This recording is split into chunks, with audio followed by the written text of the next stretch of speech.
What's up, y'all? It's your boy Vinnie-Dangerous, and I'm back with another installment of Dangerous Minds. I appreciate you tuning in to another end of the year list as we wrap up 2017, and I'm gonna get right into it. This one is my top 10 favorite songs of 2017. Now, this isn't necessarily ranked in order about what song was better than the other. You may have not even felt like any of these songs really even hit your radar, let alone be like the best songs of the year. But this is my opinion. This is my list. This is just where my musical mind was this year. Wasn't really diving into too many different genres, so you're going to hear a lot of hip hop, a lot of R&B, not really, delving into anything outside of those realms on this list. And I am also doing my top 10 best albums of the year. And to be completely honest, just because it was my favorite body of work as a whole doesn't mean that it spawned a song that resonated with me more than some of these individual singles. Just like some of these songs didn't exactly appear on albums that would have met my requirement for being in my top 10. But enough of the, exposition. Let's get right into it with some honorable mentions. The first one has to go to Remy Ma with Shether. Remy Ma versus Nicki Minaj was the most talked about thing in the early part of 2017. Before Cardi B's rise with Bodak Yellow, which, spoiler alert, is not on this list. I love the song, but it like after a few listens, I got kind of tired of it. I like Cardi B's rise, and I respect it, but I just wasn't a fan of that song after 2 or 3 listens. But before Cardi B became the female hot topic of 2017, it was Remy versus Nicki Minaj that dominated. And this song right here is one of the best diss songs ever. One of the best diss songs we've heard in the last decade. And, whether you feel some type of way about Remy going as brutal, going as deep with some of the lines that she sped at Nicki, however you feel about the song, however you feel about the beef, how you feel about, Remy or Nicki, there's no denying that this conflict has its place in hip hop, and this song definitely is a big part of it. Remy went at her wholeheartedly, is entertaining. The only downside is that it doesn't really have the replay value that a lot of these other songs got. So that's why, for the bars and for the beef and, just what it meant for hip hop, I put it on this list. But as a song, it just wasn't really hitting with me to hit my top 10. And the other honorable mention goes to The Heart Part 4. So when Kendrick Lamar announced that he was going to not only drop another album, which, he's pretty much 4 for 4 when it comes to just dropping classics. When he dropped The Heart Part 4, around that same time period when the Remy and Nicki thing was going on, he dropped this right before as a prelude to what was to come on Damn. His flow, his energy, the beat change up, it just blew me away. Like I said that, Shether didn't have the replay value. This song, even though it's not a traditional hook verse template that a lot of people are used to, it's not catchy, it's not him trying to appeal or trying to get something like an earworm stuck in your head. This song is just straight bars from top to bottom, intensity from top to bottom, maybe a little bit of dissing that people speculated was in this from top to bottom. Just Kendrick Lamar at his best, putting his foot on your neck, and almost eclipses what the album actually brought to the table. This was a prelude for the album, and this song itself might have eclipsed majority of the songs, I'm not gonna say all, but majority of the songs on the album, if this was included, probably would stand out as one of the best songs on the album, and it wasn't even on the album. But love that song. But to start off the list proper, like I said, this list is gonna go all over the place. I would love to hear your comments, you know, how you feel about these songs. And to be honest, I put them in order, but they're not ranked in any particular fashion. These are just the songs that when I really scan through my mind and think about what really like hit me in 2017, these are the 10 songs that came to mind. And starting off with the legendary WuTang, when they came out with their single People Say, right before their Saga Continues album. This was the best song that got me so anticipated for an album, and the album itself, to be completely honest, did not deliver.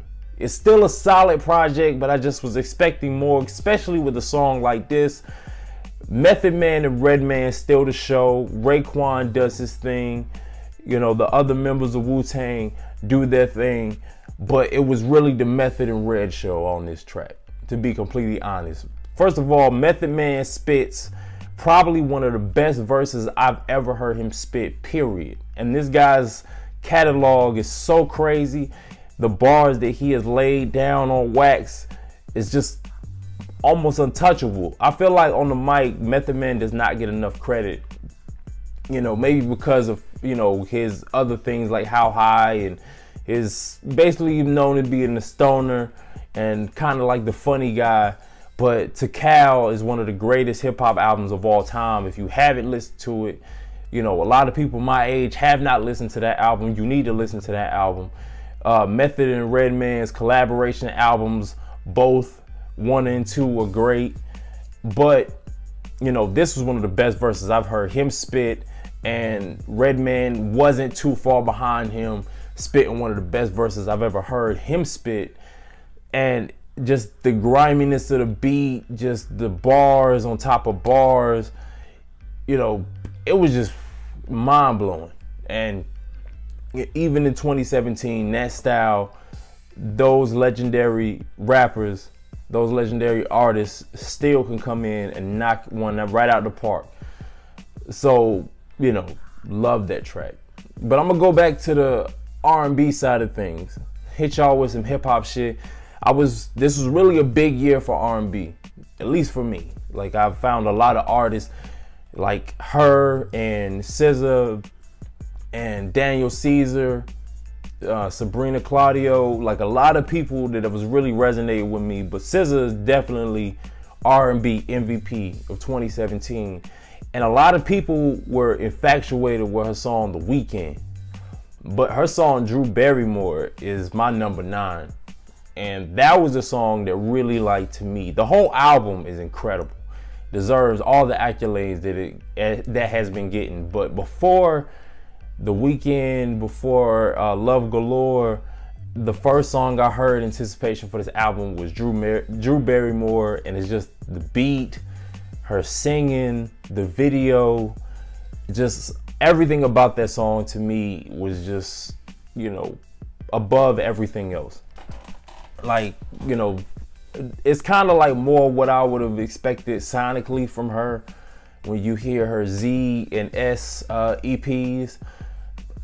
But it's just, you know, like SZA at her top of her game, you know, songwriting wise. And, you know, Drew Barrymore is like one of those like names, and, you know, one of those actresses. And it's just like the song itself just encapsulates, like, you know, what you think of when you think about Drew Barrymore. So I love that track.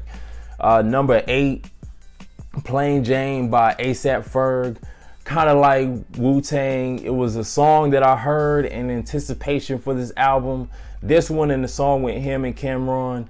So when I put it in, I was expecting so much more than what I actually got. So the album itself, as a body of work, might have disappointed, but this song right here, it just makes up for everything else that might have been like a missed opportunity on that album. Like the hook, you know, him using the you know, 3 6 Mafia reference, you know, kind of like in the hook, like using the same, you know, cadence, just switching around the words a little bit. The beat is crazy. It gets you hyped. Like when I'm out, like when I'm about to go out, I might get a bottle of Jack Daniels or a bottle of Hennessy or something right before I hit the bar or hit like a party or something. Like when I think about songs that I want to have that playing in the car. And I mean, I really don't have much else other than, you know, the Rihanna line. Yeah, that one hit. I felt that one spiritually. But let's move on to another R&B track that was real big to me. A lot of people say they got tired of this song. I don't understand. Like when I first heard the song, I watched the video with the song, so maybe that's why, because I love this video. The song I'm talking about is Miguel Skywalker with Travis Scott. Travis Scott did a lot this year, but you know, with Love Galore, and then he had his songs like the Butterfly Effect that came out this year. But my favorite has to be his collaboration with Miguel. It's just a fun track, something different from Miguel, but I feel like he rides this kind of Travis Scott style beat, you know, really well. It's really a dope, you know, what was I about to say? It's a dope combination of the two styles, basically. And it's just a fun track. Like, I really don't have too much to say about it. It's just, you know, when I think about, you know, that could be a song that you could listen to, party to, whatever. Like, it's a fun track. I really don't have no complaints. I can never get tired of that song, no matter how many times you play it. But I'm a Miguel fan, and I feel that way about a lot of his music, so this is no different. You know, sticking on the R&B side, my number 6 song is Daniel Caeser featuring H.E.R, Best Part. This song is just beautiful. Like, both of their voices, the lyrics, the songwriting, you know, the minimal beat behind it. It's just one of those really romantic, smooth love ballads that I just can't get enough of. Like, you know, this year was the year that I discovered both H.E.R and Daniel Caeser. I know they've been around for a lot longer. This was just the year that I got introduced to them. Like a lot of people, you know, at least a lot of people I know were just being introduced to him and her, you know, her, ironic, you know, because of songs like this and songs like that. I mean, songs like this one and others tracks. And, you know, this was a great way to introduce, I don't know if there's a video for this song, but I really would love to see a video for this song. I just see it going so many different ways. It's just a really, like, you know, you have a lot of these songs now. You know, one of my songs is Wrote a Love Song, and how you don't hear love songs anymore. This is an example of what a love song sounds like. Without cringy bars, it could be sweet, romantic, but, you know, the man and the woman can both relate to what is being said without it, you know, coming off cheesy, like a cheesy romance movie. These are like real lyrics that are really speaking to how somebody would genuinely feel about their significant other on both sides. So that's why I love that track. You know, heading into number 5, this song, I know maybe more than any other song on this list, I know I'm going to be coming back to this song a lot. I'm going to be coming back to this song a lot. Like, it's so fun. It's so different. I'm talking about Crew with Goldlink featuring Shy Glizzy. This is a dope song. And the album is meh. You know, it's not like a straight up disappointment like, you know, A$AP Ferg's and WuTang's album were after hearing this song. The rest of the album probably could pick up, and I've been kind of hit or miss with Goldlink. You know, in the past, his other albums have kind of had like ups and downs. Like, you know, it's a little bit I like, a little bit I don't like. But this song right here, I heard it instantly click with me. Like I don't really know who Shy Glizzy is, honestly. I've heard his name, never really took the time out to listen to a song, but this song made me want to go listen to more of his stuff. Just hearing his flow.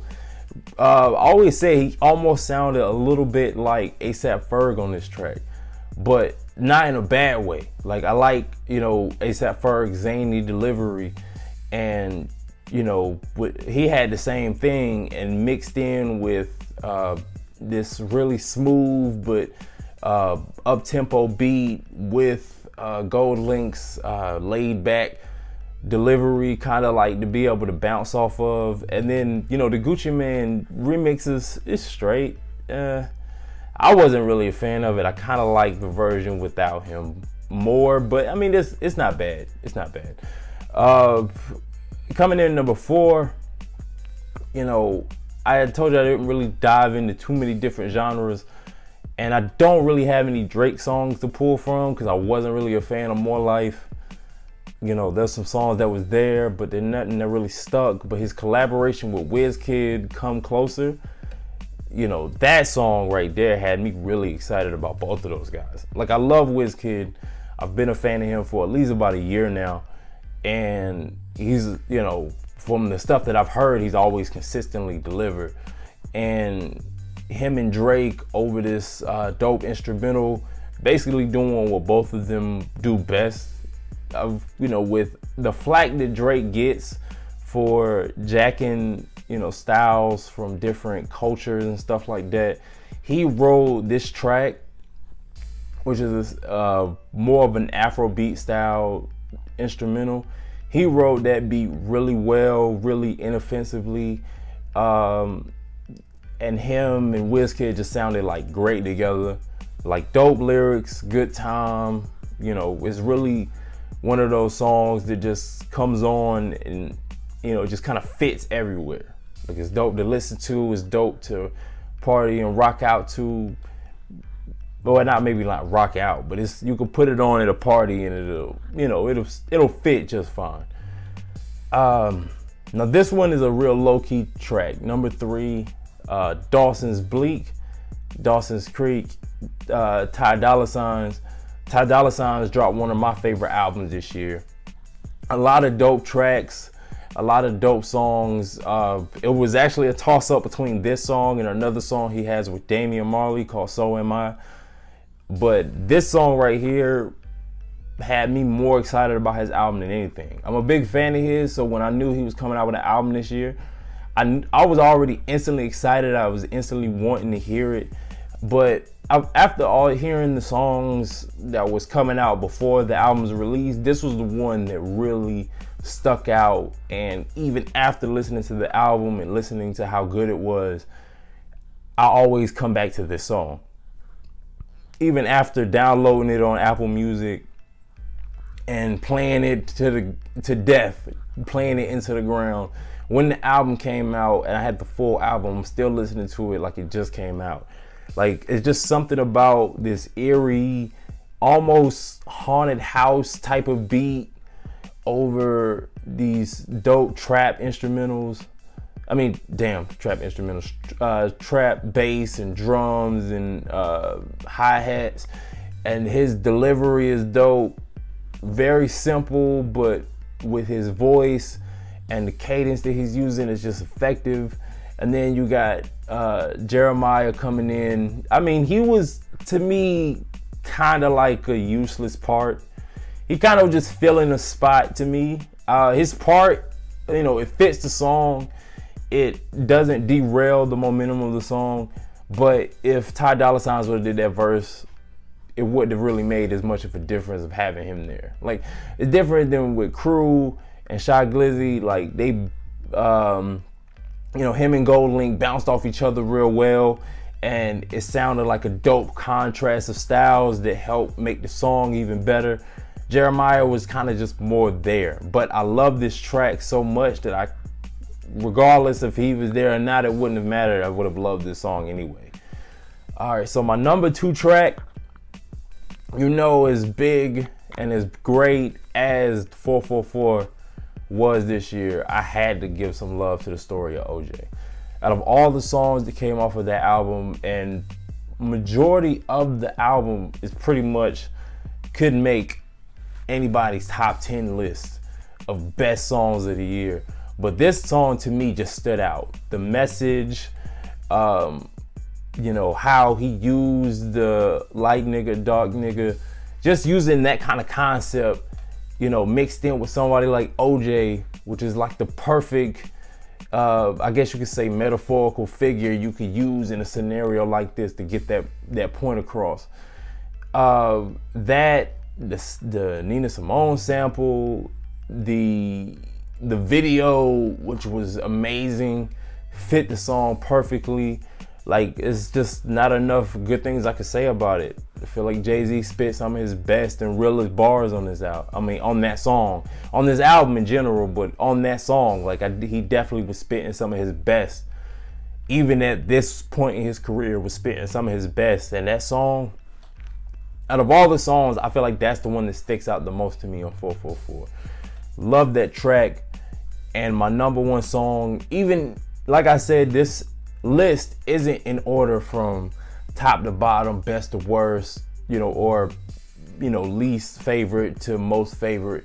But I will say, excuse me, I will say that this song right here is definitely my favorite, and that is DNA by Kendrick Lamar. Like I said, with the Heart Part 4, it would have almost eclipsed everything that he put in the Damn. And Damn is an amazing body of work. You're definitely going to see this spoiler on my top 10 best albums of the year. You're definitely going to see that. But even as great as the Heart Part 4 is, and even as amazing as the entire body of work of Damn is, DNA is definitely the standout track to me. Like, from, you know, that crazy delivery, some of the bars that he's spitting, basically the idea of the song, you know, of the idea of him, you know, acknowledging the faults and the greatness of his DNA, spitting it in such a clever and intense and passionate way, and then the beat change up at the end, which is incredible. You know, you definitely have to, if you haven't heard that song, I don't know why you haven't heard that song, or checked out the incredible video with Don Cheadle, you're just missing out. Like, that is definitely one of the best things that 2017, no matter what genre you're listening to, one of the best things this year has had to offer musically. But that's been my time. I appreciate y'all listening to me ramble on about my favorite songs of this year. I appreciate people putting in the discussion to help me put together these lists in the discussion group. Leave a link in the description below for that, as well as the links to all the various social media sites to follow the page and get into more discussions to help forward this content even more. But as we wrap up 2017, I still got one more list to go. The top 10 not top 10 hip hop, but top 10 albums of the year, chosen by me and maybe even a special guest. Who knows? Tune in next week to find out. But as always, it's your boy Vinnie-Dangerous. This has been The Dangerous Minds. It's been real. Peace. Much love.